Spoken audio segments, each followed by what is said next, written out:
Have you always been sort of like natural, natural at like teaching?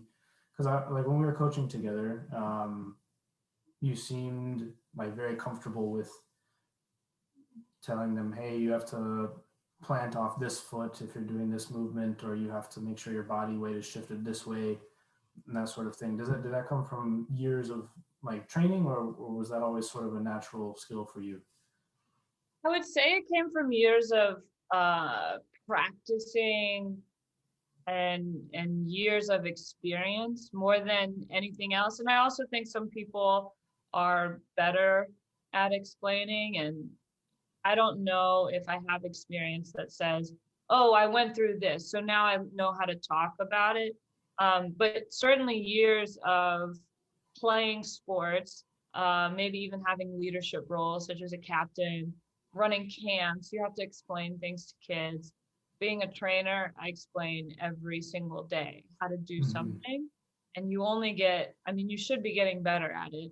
And part of the training that you do is to almost teach people as if they can't see. And that's what I do when we get interns in. I'll have them not demo something for me. It's like, I want you to use your words without touching any of the weights. And Mm-hmm. so you have to get really good and very familiar with the exercise that you're trying to explain in order to be able to reach all levels. And then it's just learning what works best with people. And a lot of clients get overly stimulated with all these fancy words. So get rid of those and just be efficient with your speech. Say if you want them to again retract your shoulder blades, squeeze your blades, make it meet my hand, and like give them a task to do. Mm-hmm. If you want them to run to a cone, plant your left foot on the outside of the cone, and not be so complicated. Sit with your weight back into your hips, push off with your toes, and then we're gonna explode. Yeah, I forgot what you said, and as you know, athletes are very simple minded people. Tell me where to run to. I will run and I will run as fast as I possibly can. Just tell me where. Please Mm-hmm. tell me where. You say run straight 10 yards. Got it, coach. You say explosively bring your knees up, plant into the ground. Wait, what?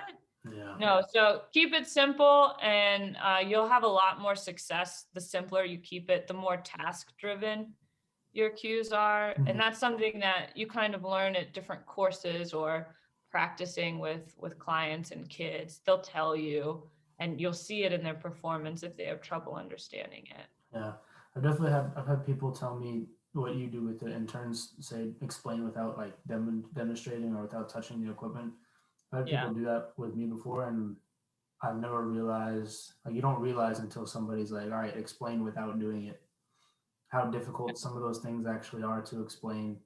But not even because they're complicated, it's because you never thought about it before. You never thought about explaining it without showing. Um, and there's been times like there were coaches like Thierry Henry when he was coaching at Monaco. He like couldn't understand why his players like couldn't do all the stuff that he could do. So when he would try and coach, he would just be like, "Oh, just do this," and he would do some like incredible thing. And they're like, "Coach, we can't do that." It's like you were one of the best in the world ever. We're just like not. And that, I mean, it's kind of when you think about it, it's a very athlete thing also to not be great at explaining because when Mm-hmm. you're great, you feel the game, you feel the ball, you feel the lifts. That's part of what makes you really good. You have this, spidey sense of how things are supposed to be. Mm-hmm. But now when you teach, it's very different. You have to be able to communicate a clear message. And that does take practice and maybe for some people almost undoing what you became really good at was just, okay, I can feel where the bar is supposed to go. I can feel how my body's supposed to be when I cross over.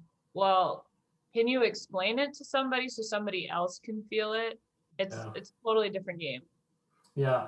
I think one of the things, like when I was coaching, so I was coaching a high school team down in Fredericksburg. And I think one of the things that like I didn't have to skip the like undo because I never so I played like half a season with the team at UMW, but then after that I was always playing with sort of like players that were like slightly lower caliber than what I was used to, and so I was used to having to explain where they should be or where they should go instead of just assuming that they would know. So when I got to coaching, I was already used to explaining it, and then like in my head, like if I was on the field, I knew where to be, but I picked up the Right. ability to like explain, hey, like where they should be and why. Because if you don't explain why, especially like to a team, well, high schoolers especially, if you don't explain why, they'll just be like, oh, whatever. Yeah, So, I mean, it's actually about getting athletes to, you're trying to empower them to make their own decisions, not just this time, but the next time they get faced with the same situation. And it's the same in personal training. If I don't educate and give you the full story, you're not as invested in your own program. mhm, It happens all the time when we get people that are novice exercisers. Again, maybe they just run to stay fit, but now when they come in for an eval, I teach them so much more about their body. They came in to lose weight and make running easier or not hurt their knees, but I'm like, hey, just so you know, you need to be strengthening this if you don't want to hurt your knees. It's not how many miles you're putting in. Yeah, that plays a role in it too, but you haven't done any lateral work. You haven't done any work to your core and your hips. And now they're like, oh yeah, that makes sense. And again, runners is just an example, but they're a group of people that choose to do a sport that seems not as dangerous. But mhm. if you do anything mindlessly and you don't have a full plan, you're probably gonna get hurt because you're not doing everything that you're supposed to do, and you could be doing something wrong. Nothing should be mindless in physical activity for a long period of time or frequently. 100%. That was again me in college. Like I was just playing soccer without doing any of the strengthening of like the stabilizer muscles, and now I have tendonitis in both knees, and so I'm still dealing with that. As you know, I've been into the studio many times for different exercises and different things, but I'm still dealing with the repercussions of just playing and not doing the proper work to like prepare myself to be able to play beforehand.